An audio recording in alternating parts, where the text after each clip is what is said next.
Okay, so here we have an equation, and they want us to solve this. Now, later on in this chapter, we're going to be solving equations, and we have techniques for doing that. But right now, they're talking about doing it graphically.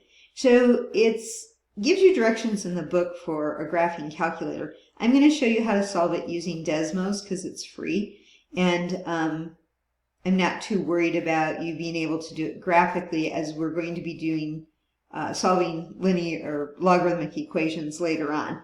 But it's a good picture, and it's a good chance to look at the graphing and the actual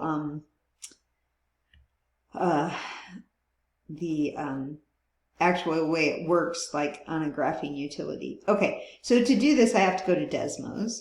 Okay, so there's Desmos. I had to change the screen for it.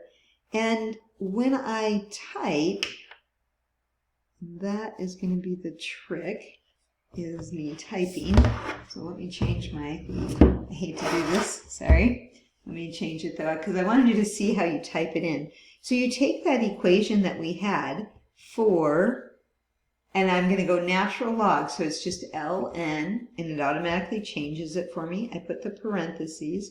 Notice that it's starting to graph it, plus 1. Now, if you look at your paper, that's the left-hand side of the equation. That's a graph then of that function right there, okay? So you're saying you're kind of treating that left-hand side of the equation like f of x. I'll show this when we go back to the other screen. Okay, so there's a picture of it, yay. Now we're going to type the right-hand side of the equation. So -2, natural log, you just put ln, parenthesis, x minus 1, parenthesis, and there it is. It's graphed for you. Okay, so you have the left-hand side of the equation and the right-hand side of the equation. When are they equal to each other? Well, right here at that point of intersection. Now, write that point of intersection down, and then we're going to switch back. So it looks like the point of intersection is 1.339, comma, 2.166.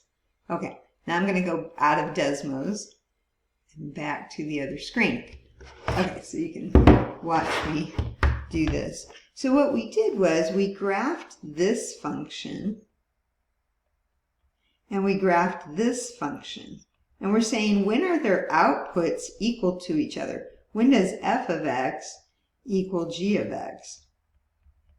Well, we found that it happens at the point 1.339, comma, 2.166, right? Okay, now, how do you know what the answer is? Remember, you're trying to solve this equation. You're trying to solve for x, the input. So it's this right here. That's when the outputs are going to be the same. When x equals about, I should put about, approximately 1.339, because this is already rounded off for us in Desmos. Okay, so there you go. That's how you would solve this equation graphically using Desmos. If you have a graphing calculator, you're welcome to use that too.